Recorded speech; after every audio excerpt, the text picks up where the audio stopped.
clarity, strategy, and step-by-step moves, here's what you need to know from this week's Friday Focus on KGCI, Real Estate on Air. Ticket. I just haven't bought my event ticket. Yeah. Good morning, afternoon, and evening. It's Randy Bird, Coach Randy Bird, and I'm here every single week, Tuesday at 12:30 Pacific time, 3:30 Eastern. It's like 9 in the morning in Hawaii and Asia. I don't even know. My VAs go to bed at like 7 in the morning when we get up.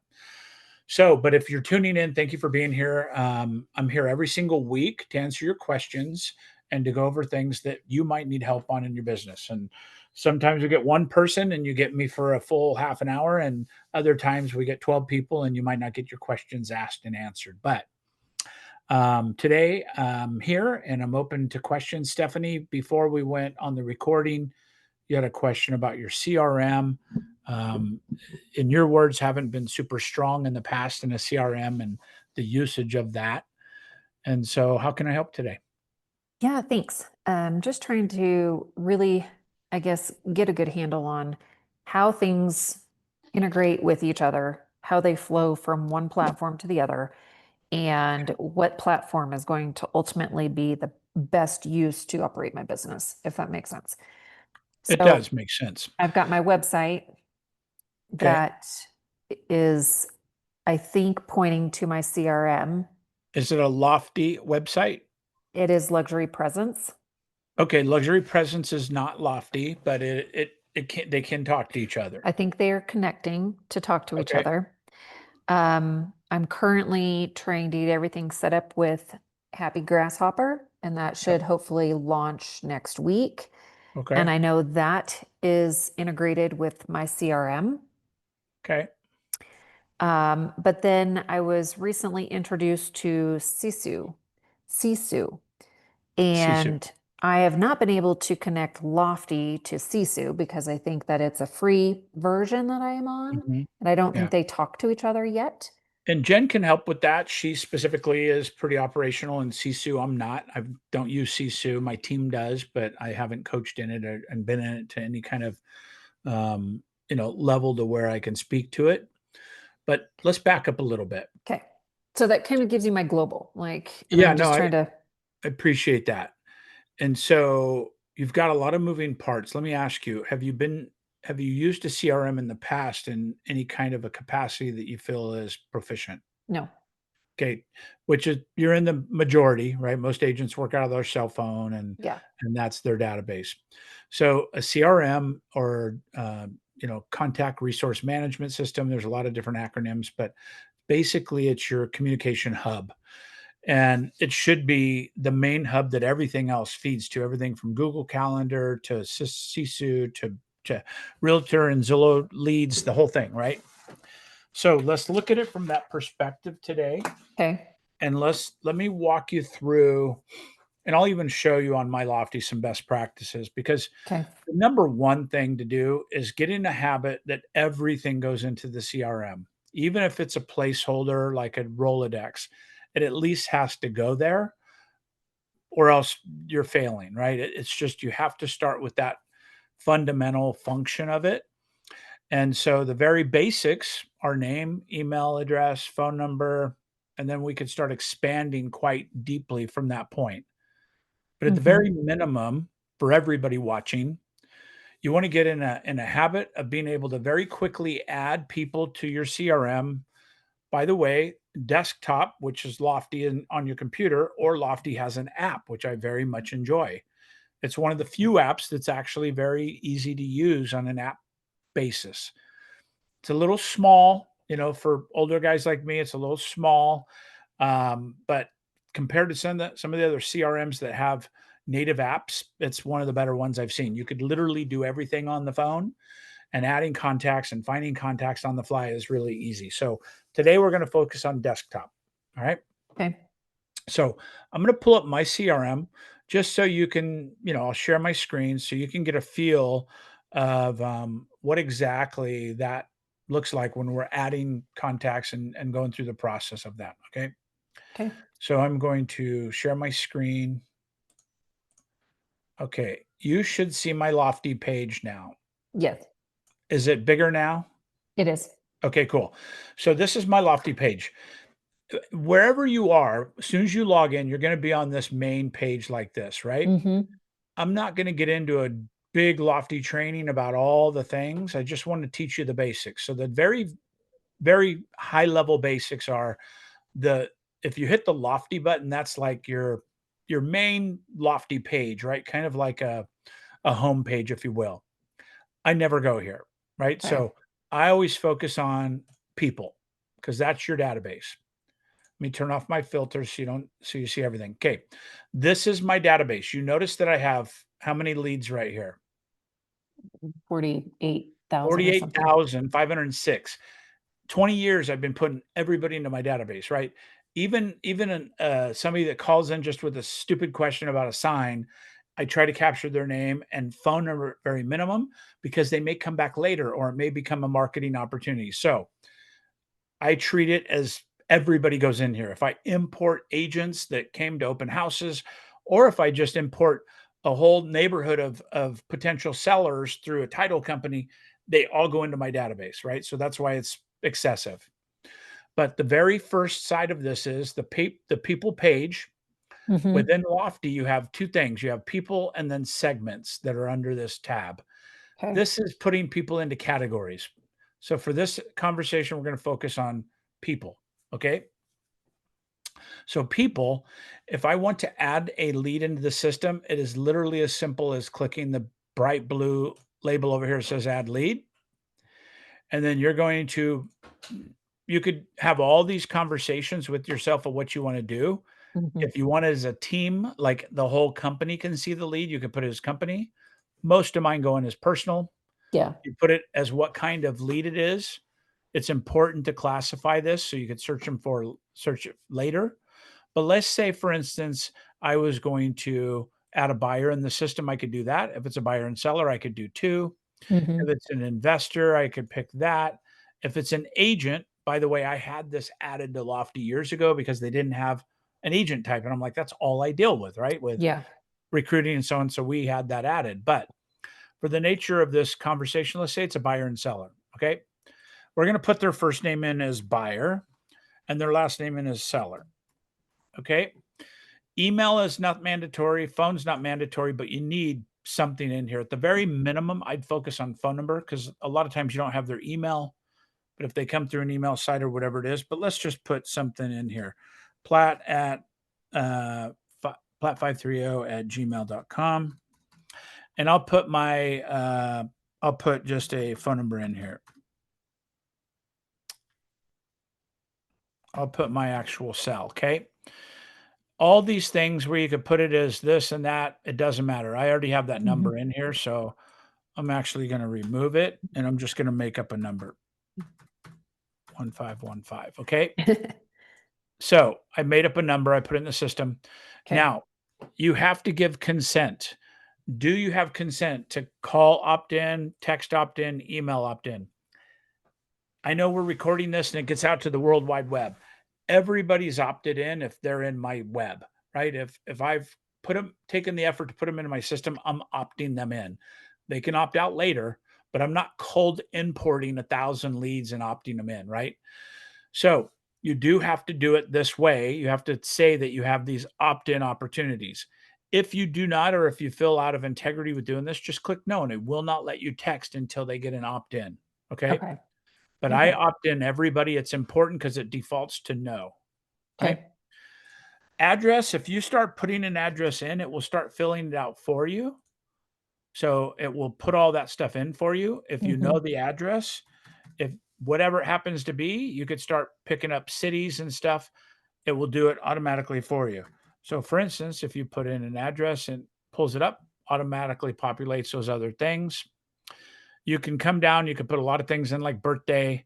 Mm-hmm. Source is where they came from. Like for instance, if you wanted to put open house as a source, you can. Pipeline and segment is a way for you to structure your database. You don't have to do any of this. By the way, at any time I can hit save. And oh, there my email is already under another lead. So let's just Okay. go Randy B142 at gmail.com. That's not real. but I'm making it up. So I'm saving that lead into my database. Okay. Okay. It will automatically put it at the very top of my list as the newest lead entered by registration date here. Okay. You could always go back and change this by clicking the button, the oldest registration or the newest registration. Okay. So that's an easy way to find it. The next way is the little hourglass here. You could just say buyer and it pulls it up Mhm. right there. Yeah, Okay. I've used that.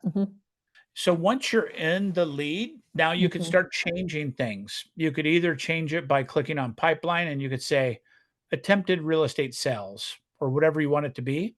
Mhm. Or you could edit the contact by this little next to the details button, that little contact button, which brings up the contact like we were starting with, right? Right.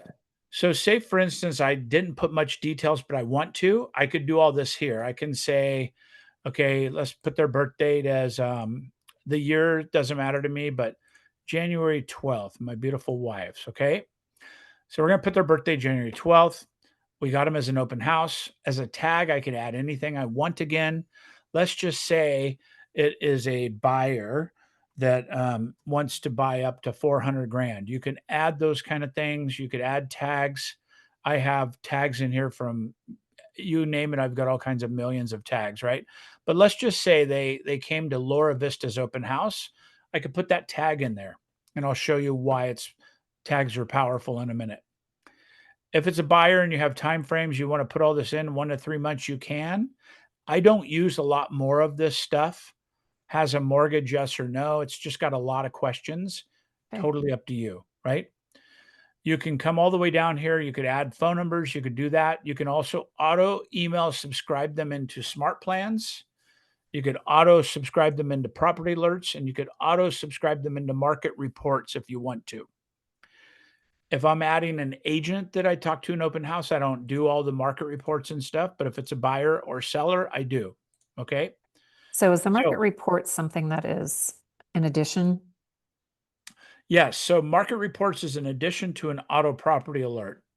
So, an auto property alert is like, I'm looking for 1,400 square foot, three Right. bedroom, It's two like what we bath. do with the MLS. Yep. Correct. And this And is then a a market separate, report is like a monthly overview of the whole market. and this would be a separate fee that you would then be paying like an Yep. add-on These would be two subscription separate add-on. emails they're getting, right? Also, this little double arrow drop down has more things under it. You have a whole bunch more things. You could custom add these. You notice that I've custom added their estimated value, their how much volume they do in the MLSs for my Mhm. capacity and like agent attraction. I could put their corded information in here, like their Facebook profile. For instance, if I wanted to go to a Facebook group like this one and copy it, this is just one of my open Attract Boss call groups. And then I went back in here, I could paste that into the Facebook profile, and you'll see in a minute it shows up in their profile. Okay. I can come all the way down to the very bottom where you have, again, a whole bunch of things. I like putting their Zillow profile in there if it's agents. You could do all this stuff. And then when you get done, you hit enter, and you'll notice that it put their Facebook profile here. So if I wanted to find them later very easily, I could look up their Facebook profile very Okay. quickly with a click. Okay. So it's got a tag Laura Vista. So now let's go back to all my people. I got 48,000. And let's say, I want to find that person. I don't remember who it was, but they came to the open house at Laura Vista.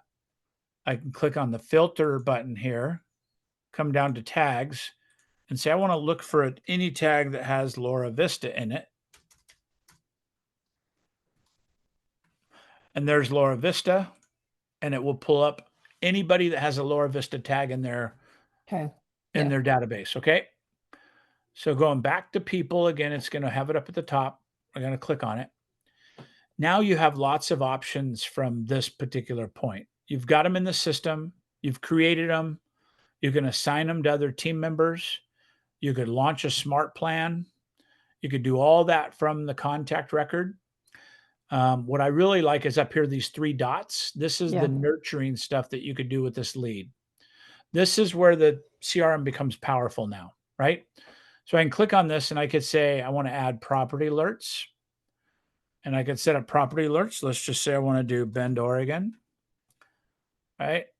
Bend, Oregon. I want to do minimum price 400 to 600, whatever I want to do. I could set up these alerts, and I could get really in granular detail from kitchens to type of countertops to anything I want to do in here. Really pretty cool. And then that person will be getting these updates every time a property comes on that matches that criteria. That's a powerful tool. The other thing is a market report. I could add a market report for a city, zip code, or area. So let's say we do Salem, Oregon. Do Salem, Oregon city. I want it to go out weekly, bi-monthly, quarterly, semi, or annually, right? I could choose. Mhm. The fastest is monthly. They will get a market report every single month for Salem for the rest of their life until they opt out of it. Okay. Okay. The market reports are very cool. Let's see if it shows it. Let me go back to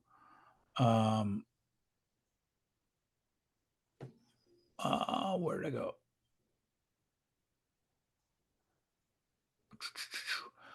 I think I lost it because I added it. Added it already. Does it remove it Yeah, maybe? let me go ahead and market snapshot. Oh, here it is. Market report Salem. Let me delete it. And so I could preview it as I add it. So we're going to go back in here. We're going to add a market report. We're going to go to Salem, pick Salem. And before you launch it, you could preview it to see what it looks. Okay, we don't currently have enough data for this area. So that's why it wasn't pulling Okay. up. Something's not jiving right now, but it actually works very well. Okay. So for some reason, just not reporting very well right this second. Lots of other things you could do within this. You could do mailing labels. You could do a million different things in here. Mhm. But really, from a basic perspective, I want you to look at it from what we've covered so far. Where did they come in at? What's Mhm. their status? You could change it to hot, warm, cold, hot buyer, hot seller. All these are customizable. Okay. And when you go to people and you have all your contacts up, right? We're going to take off this filter we had again. Got up all my contacts. You could set up these pipelines to make it super easy to go through your database, right? So for instance, if I want to look at every hot buyer and seller I have, all I have to do is click this and both of them will show up there because I just put her under buyer seller. Okay. You could also make a pipeline right here, super simple, right? You could say you're in Park City, right? Park City buyers, for instance. You can make Park City buyers, hit OK. I've added that pipeline. It will be Where at the did very you bottom. click Say again? on? Where did you go to add the pipeline? So when you are on this My Leads page, Okay. this is all the pipelines across the top of the page. At the very Okay. far right is a little wheel. Oh, it's hiding behind the Zoom screen. Yep. Okay. So you click Okay. that and then you could add it. Okay. And then again, it's at the bottom because I just added it. You could grab it and you could drag it all the way to the top if you want. So now it's at the Okay. top. I hit save, right? And then now under this buyer seller, I could put Park City buyers. And I've Okay. changed the pipeline. Pipeline is only one thing. They can only be in one pipeline at a time. So if they're in hot buyer and seller, they can't be also in Park City. It's one or the other. Segments, you could pick many. Like let's just say that they're in J system. They're also a KW email I sent. I've identified them. They're also part of Realty Connect. I could add many of those segments in here, and I could search by all of them. Okay. Okay. So basically, when you look at the contact, everything in this area is really what we're talking about. So how does that all generate into tasks? Okay. So when you're in a contact like I am with this one, right? Mm-hmm. The tasks are over here in this area. So I need to assign my own task So to that contact. you can assign a task like call today, right? And then you can make it a call, and you could say, I want to do it today. You can give it a specific time and date Okay. if you wanted to. You could say, I want to call today at 2 p.m.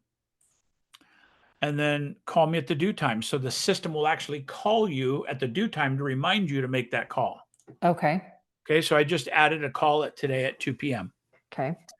What's cool is if I go into my calendar now at the top, it will tell me all the tasks I have today. You can see that I have this call today at 2 p.m.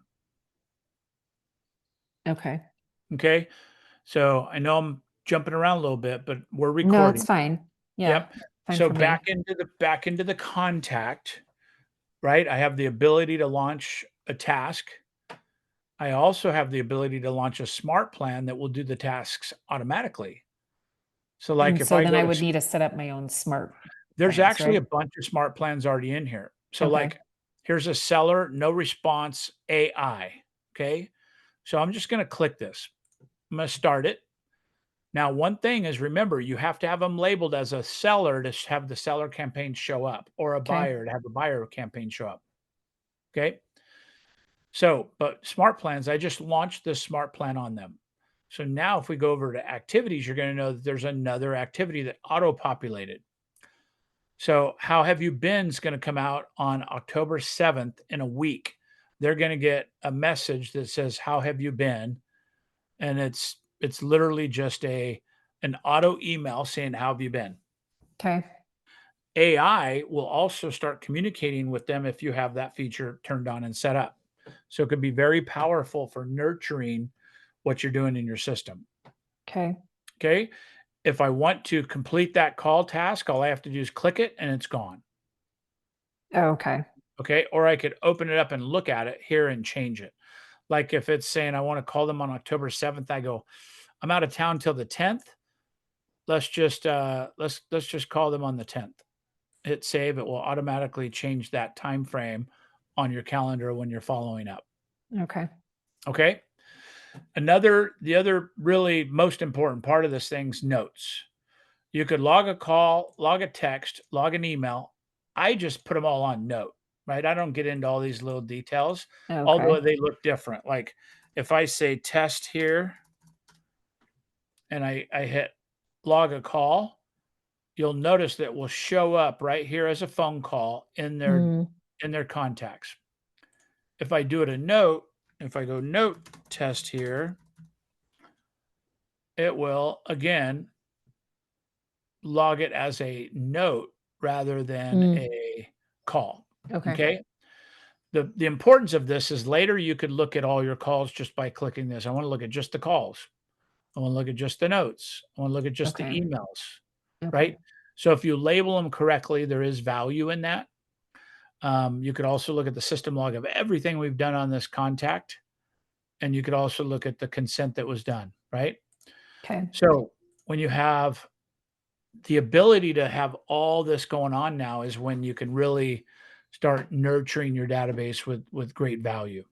So is there a way to have that text and phone sync up to your phone? Like or do you need to be like So you see what I'm saying? Like if I want to make sure that my text messages are syncing with the contacts in Lofty, is there a way to do that?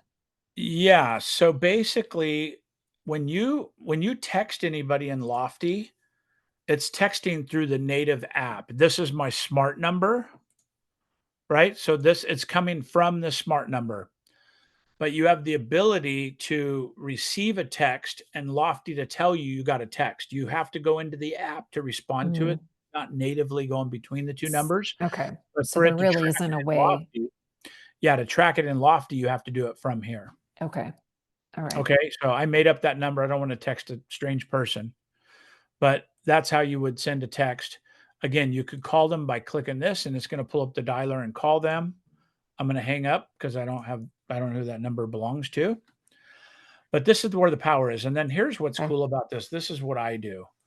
When I am in when I'm in a note, I speak into it. just set up a training with Stephanie during our coaching call. We went over Lofty, adding new contacts. We talked about how to text. We talked about the tags and how to set up buyers and sellers and smart plan automations, the whole thing. Okay, so I'll just hit that, and then so I can speak into Lofty, do very quick notes, putting things in there that are super important. When I'm talking to somebody, like I have them on the phone, I could actually hit the record button and record our Where conversation. can you show me where you're recording or where you're clicking for a voice? So when you hit add note, I'm actually using a app on my phone on my computer where Mm. I just hit a speaker button and it's recording the conversation now. Oh, okay. Okay. That's an add-on. Mac has it automatically. Yeah. With Windows, you have to add that little speaker icon. I don't know if you can see it down here at the bottom of my screen. It's the voice Um, typing launcher, it's called. no, I can't see it at the bottom of your screen, but I'm on a Mac too. Okay.